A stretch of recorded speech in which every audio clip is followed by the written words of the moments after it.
Humanities in Pennsylvania presents the Humanities Profiles of Children's Authors, part of the Profiles in Literature series featuring interviews with persons prominent in American literature for children. The moderator for this series is Dr. Jaqueline Shachter of Temple University. Today's special guests are Carolyn Haywood and Jane Flory.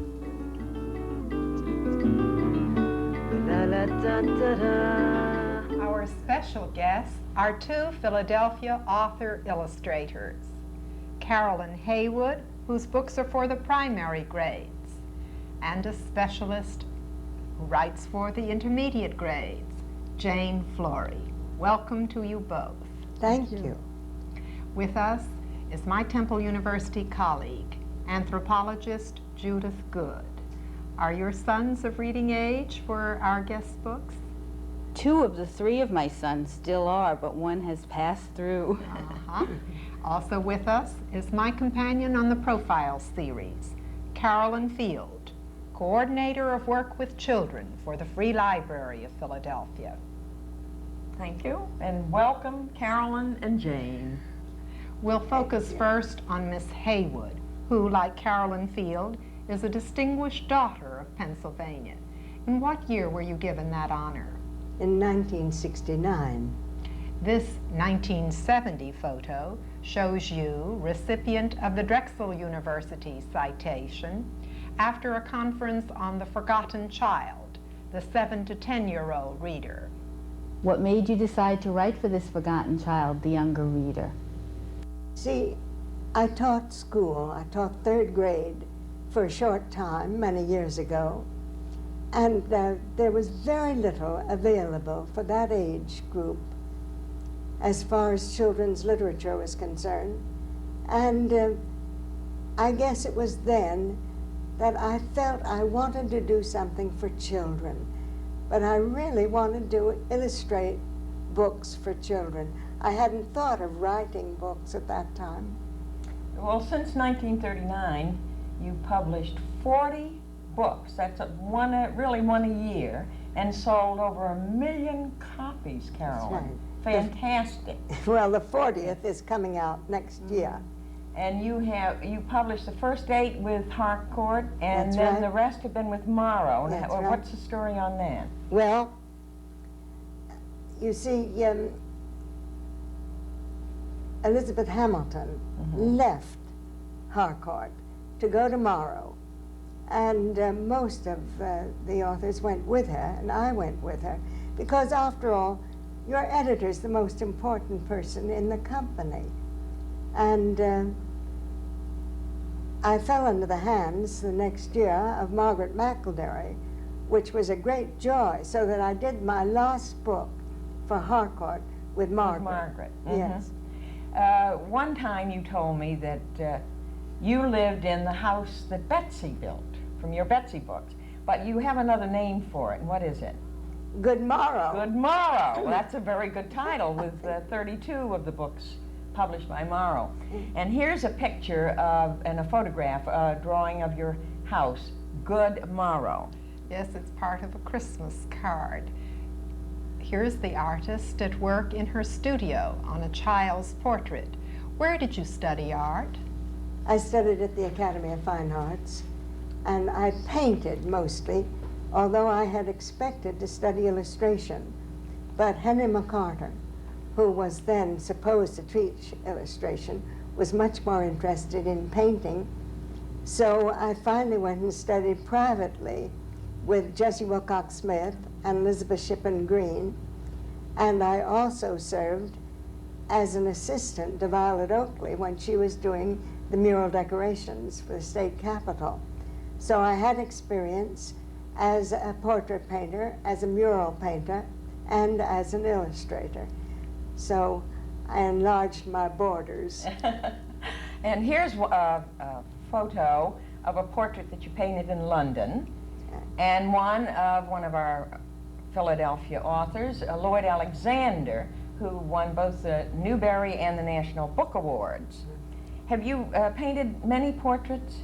Oh, I've done a great many, yes.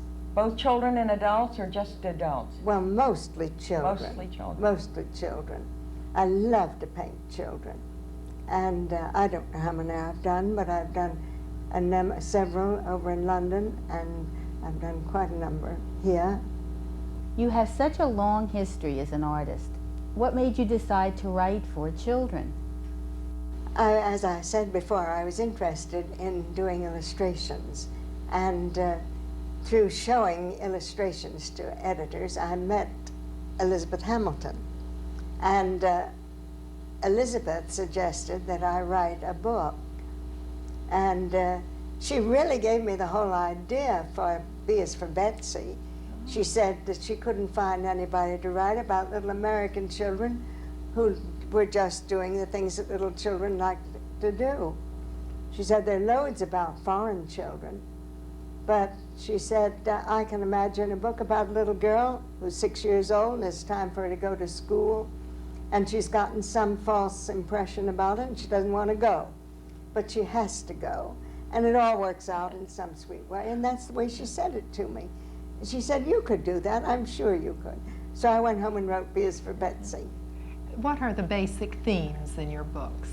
Well, they're mostly school background or home background, although I've written several that, while they're related, have a rather definite theme, because I wrote Here Comes the Bus when I went up to Maine and rode the school bus for 2 days. And I had to get special permission to ride the school bus. And then I wrote Eddie and Gardenia. I went down and stayed on a ranch down in Texas. And I wrote Robert Rose the River.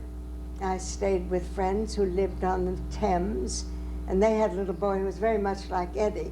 He went out and gathered his junk out of the river. You know, I think Eddie and Gardenia is one of your funniest. Gardenia is a goat who's sent to a Texas ranch because she destroys the canvas top of a convertible. I loved your saying that Gardenia chewed a mouthful of Buick. Your Away Went the Balloons takes place in local Bluebell School. That's right. Whatever do they do with balloons there? Well, they have a balloon day once a year, and every child has a balloon and fastens a tag on with his name and the name of the school, and they let all these balloons go at once, and it's a wonderful sight to see all those balloons go up in the air. And then people who find them write in to the school and say that they found the balloon that belonged to such and such a child. And I thought it would make a very interesting book, and I think it did. Oh, it certainly does. So that each chapter is what happened to one balloon and how it was found and how it got back. So one comes down at a circus, one comes into the window of a hospital, all different places. And it was fun to write it. You know, Bluebell School loves you. I know they do. They have a special Carolyn Haywood corner in their school library. Here's librarian Kendall Konoski reading in that corner, Away Went the Balloons, your first book translated into German. Yes. The And now translation. It's now being translated into Japanese. Oh, as well. Yeah. The translation in Germany was nominated Children's Book of the Year. Beyond Bluebell, fans send you photographs. That's right. This is a photograph from your first fan, Carol Lee. What became of her? Oh, Carolyn had a very interesting experience, because after she graduated from college, she wanted to get a job in New York, and she wanted anything as long as it had to do with books. So she finally, after about 3 months, landed with William Morrow in the juvenile department, and in the end, she edited 3 of my books. And she was a crackerjack editor. She was excellent. What an amazing coincidence. Wasn't that interesting? The Caroleys of this world must like the way you portray them, with active minds, having hobbies, like in one of my favorites, Eddie and His Big Deals. Speaking of... What award did that book win? Do you know? What is that? Eddie and His Big Eddie Deals? and His Big Deals. It won the junior book. Yes, Boys Club of America Club of America Award. Junior Book Award. Ah, yes. And while we're mentioning awards, I understand that you're soon going to receive award from the Pennsylvania School Librarians as an outstanding Pennsilvania author in Pennsylvania. I think that's great. Oh, I do. Recently you started on your holiday books, Carolyn, A Christmas Fantasy, which I think is just a marvelous story. And how did you ever get Victor Ambrose to illustrate it for you? Well, he had published several books under Harcourt Brace. And so I knew that Margaret McElderry must know him. So I talked to Margaret about it. She wrote to him. I went over with the manuscript, took him to lunch. He read it while he ate his lunch, and he said, "Oh, I want to do this." And so in the end, we dedicated the book to Margaret. Oh, that's lovely. Some accomplishment, because Victor Ambrose is two-time winner of the British Kate Greenaway Medal. Thank you very much, Miss Haywood. We'll turn now to another native daughter, Jane Flory. Where were you born? Wilkes-Barre, Pennsylvania. Tell us about your roots. Well, I'm a motley mixture. I'm English and Scottish and some Irish and French. And some of the members of the family missed the Mayflower by a couple of years, and one of our family members said the rest of us had been missing the boat ever since. But the New Englanders then came down to Pennsylvania quite early in the 1700s and settled there, and that's where my roots are, and that's where a lot of my stories come from. The family they're all storytellers and anecdote tellers, and that's been material for a lot of things that I've done. Peddler's Summer was the first one that was a family story, but there have been several since then. About farm life? Farm life. My great-grandmother's little mountain farm. She was left a widow shortly after the Civil War with 8 little girls. The last one was just a baby, and it was a hard life, but it was wonderful, and they grew up to be very interesting people. Well, you started out, Jane, though, as an artist and an illustrator, didn't you? Well, where did you study art? Well, it was then the School of Industrial Arts. It's now the Philadelphia College of Art. Where did you meet your husband? He was a student artist. there, So he was a too, student yes. at the same school. And then he later went on to be a painter and a printmaker, and before his death he was quite well known nationally and also abroad. Well, I was going to say, didn't he go abroad on a very special project? He was at Tyler. Yes. And for one wonderful year, he had he had a Rockefeller grant to start a lithography workshop in Tokyo. And when the girls and I were over there with him, all sorts of interesting and exciting things kept happening to us. And I kept thinking, there's material here for a book, but I couldn't find a form for it. And it was almost the last night that we were there. We went to the temple to hear the traditional 108 bells ring out at New Year's Eve, and all of a sudden everything fell into place. And I planned the book on my way home. We're going to show a photograph of you with your girls in Japan. What are their names? Well, Cynthia has since changed her name to Jessamine. Oh. But she was Cynthia then. Cynthia and Christine and Erica. Thank you. Thank you. I just wanted to fit that in. Yes. Did you study with Thornton Oakley? No. His last year there was just the year before I would have had him. Well, at Philadelphia College of Art. At the College of Art, yes. And I was signed up to be in his class, and then he I guess retired and didn't come back that next year, so I missed him. Yeah. But the influence was very strong. Oh, yes. Howard Pyle. Yes, was with me, too. I always say that I am a great, great former student of Howard Pyle. Well, I was Henry Pitts' student, so Oh, the well, there line you came have it. down Yes. very Yeah. straight. That influence is strong. Yeah. Jane, what are the themes of your books? Well, very often it's courage under adversity and doing the best you can with some degree of grace and humor. Things we all have to cope with, whatever period we live in. And I think the historical part is really background and setting. The Here themes are your important. jacket drawings for 2 Philadelphia stories. The Liberation of Clementine Tipton, which shows a 19th century governess who favors women's rights, and Faraway Dream, about a milliner who learns to be assertive. Why do you write about strong women? I like them. I come from a line of good, strong women. I have a great-grandmother and a grandmother and a mother, and they're all good role models. Good, strong women. But you are a strong woman yourself. For 16 years, you raised a family, held a full-time job, and both wrote and illustrated children's books. How did you manage? Well, pretty efficiently, actually, surprisingly. For many years, I was director of the evening division at the Philadelphia College of Art, and so I could write in the morning and early afternoon, and then late afternoon I would go down to school in the evening. So somehow I worked everything in. Somehow, I don't always remember how. And now that I'm a full-time writer and illustrator, I have to be really careful not to fritter my time away. Now that I have so much more of it, I have to manage it better. Circumstances made me manage it. Now I have to do it myself. Well, when times got tough, I think you must have leaned on your sense of humor, which is particularly evident in It Was a Pretty Good Year.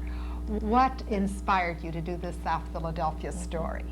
Well, a very old friend of mine used to tell us anecdotes about things that happened when he was a boy in 1910 in South Philadelphia. And I thought they were terribly funny. He didn't think they were anything out of the ordinary, but I thought they were really very funny. So finally I strung them all together into It Was a Pretty Good Year.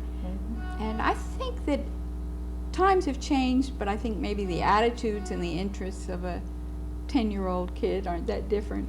I don't think they are at all, and that this is why it's realistic historical fiction. But recently you've been doing some picture books.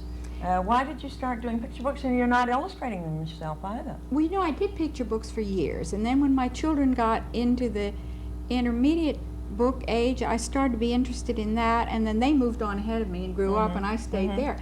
But I think maybe it's my grandsons. Oh, well, isn't it the unexpected grandchildren dedicated to Davy? To Davy, and then there's little Benji, so I have 2 grandchildren. The reason I don't illustrate my own picture books is because I like working with Carolyn. We have a lot of fun. When we work together, it's like one long picnic. Writing is a lonesome business. You do it at home, and once in a while it's good to have a change of pace and work with someone else. But I do have a new book coming out where I did the pictures. Oh, you are? You're doing one yourself? Oh, yeah. that's fine. Well, how do you organize your writing? Yeah, not very well. But I start out usually with the older books. I do little biographical sketches of these people, and then when I get to know them pretty well, they start moving around and doing things. And I make a loose plot outline, and then they decide, the characters decide whether they will or will not follow it. And more often than not, they don't. And I write and I rewrite, all by hand, all in pencil, because I can't type on the typewriter directly. Oh. And finally it's done. It's haphazard, but it's done. When you do a book in which you're writing and illustrating, do you write it first and then illustrate it, or do you think of it in pictures and then write the text? How do you do this? I'm thinking of pictures, and occasionally I make little sketches of how I think the people are going to be. Not always. I'm thinking of it that way, but I write it all first, and then I do the pictures. But they're in my mind all along.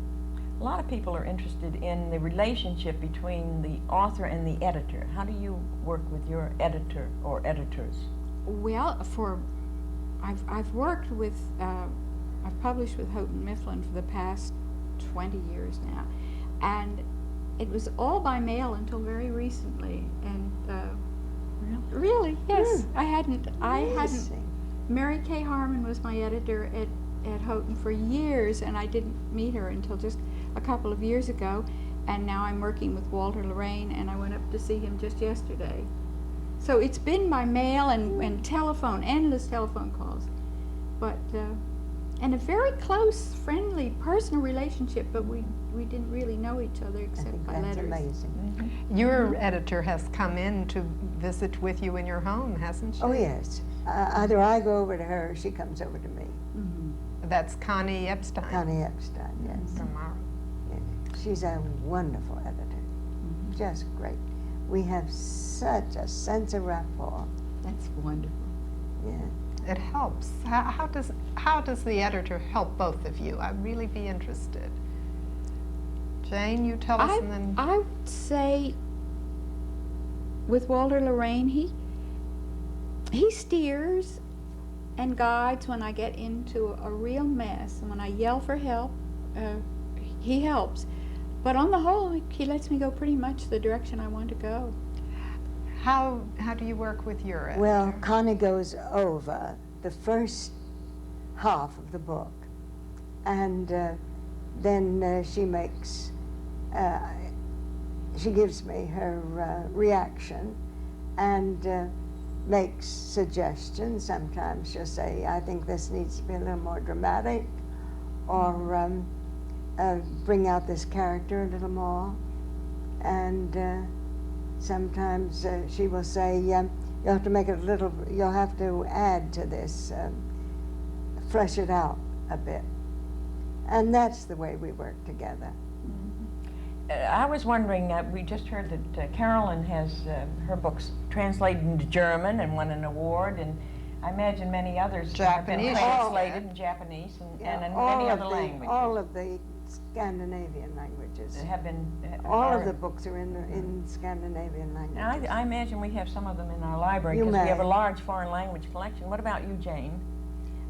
Well, I just got word the other day that The Golden Venture, which has been done in French, is on their notable books for the year, which Good. pleased me Oh, very that's much. lovely. And most of them have been done in French and German, and Clementine was put out in English. And a different a- edition? A different edition. Of course, the text was the same, but different cover and a very English look about it. Oh, that's And I've fascinating. had a couple early picture books done on all things Turkish.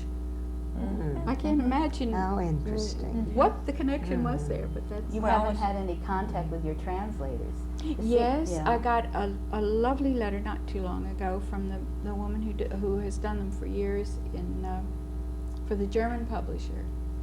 And just very Yeah. nice, friendly letter. What about paperbacks? I haven't done any American paperbacks, but they have come out in Germany. They've come out in paperback. In German? In German. And what about the Japanese book? Isn't that in paperback? No. In Japan? No, Because it that would be isn't. natural. No, Natural. no, it isn't. it seems funny because they have such a tremendous literacy in Japan. And they What have- about you, Carolyn? Are any of yours in paperback? Well, 4 of the Harcourts are in paperback, and now 6 of the Morrow are coming out in paperback. It's And- exciting that all of hers almost are still in print for all That's that all long but span. 2. Long, that's They're all in print. tremendous. All in Wonderful. except 2. But one of my most exciting experiences was going to see the publisher in Paris, because I had gone over first, of course, many years ago, on a traveling scholarship from the Academy, and had walked all around the left bank, and here I was walking around the left bank going to see a French publisher. It just seemed like a fairy tale. Yes, the dream come true. And I had a very interesting experience with them. But you, with the other publishers, the foreign No, I haven't publishers, had you that. haven't had No. any relationship with No, them? you work directly with the French publishers, whereas I don't work directly with the others. Jane, I wanted to ask you, when did you begin to write for children? Soon as I could hold a pencil. I don't know how it happened, but I never thought that anything else would happen, except that it just went without saying that I would become, I thought, a writer and an illustrator for children.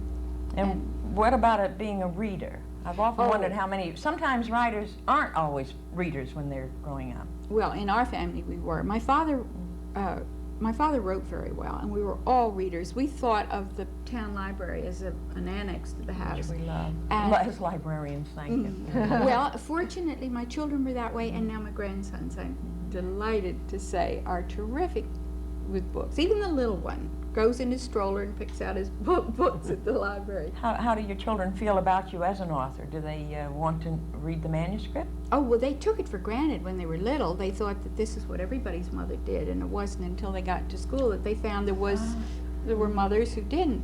But so they didn't think anything special of it at that time. But yes, they read everything and are very critical, very good, very helpful. One of my children's librarians asked me to ask you something about a dollhouse. What has this to do? Oh, I'm a dollhouse freak. I don't mention it usually because people think, that's not suitable for a grown woman. Oh. But Well, look at the Queen, oh, well, Mary. that's what I think. She's But a wonderful one. well, it's wonderful. It's a little world that you can control. I think that's what it is. It's almost the same as writing a book. You're making this whole miniature world, and it's your own to play with as you please. You have your own dollhouse? Oh, I've got 5 of them. 5? And I make little needlepoint rugs and furniture fun. and weave the stair carpets and Are they like different sizes? Mm-hmm. Different periods. Why haven't you written a book about a dollhouse? That would be Well, I've And got the one. characters. I've got one in mind. Oh, you have? Yes, but the first one started just at the same time that I was doing Clementine, Oh. and a friend gave me a little tiny sampler that was 1876 that she had cross-stitched for the dollhouse, and I thought, all right, this is going to be an 1876 house, so everything in that is Victorian. Sounds I must get Clementine because I have a friend who has a little great-granddaughter just born recently by the name of Clementine. Oh, I love that name. And she's named after Mrs. Churchill. And she's part of the family. And I think her great-grandmother's going to call her Clemmy, whether they like it or not. Can you tell us about your latest book? My latest book, the one that's coming out next year. It's called The King's Monster. Oh. And That's good. yes, it's a fairy tale. Is you this see. an Ambrose illustrated one? Yes, Oh, yes. very good. He's going to have a wonderful time with it. King's Monster. Anything with the Yeah. word monster the children love. Yes. And, it has a princess in it, and a prince, and everybody knows about the King's Monster, of course. Everybody talks about the King's Monster. And what this book is really bringing out is that very often it's the publicity that something gets, and it really doesn't exist. And when they find out there really isn't any King's Monster, then of course people say, well, I never believed it in the first place. So it was fun to do. I want to thank you both very, very much. We've been privileged to have today as our guests Carolyn Haywood and Jane Flory, outstanding authors and illustrators of children's books.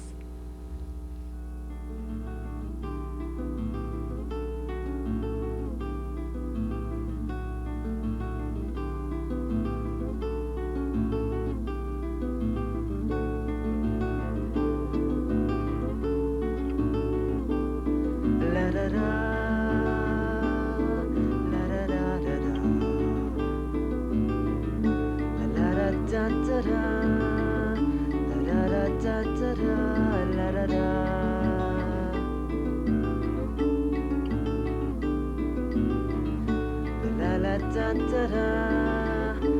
la la la la la.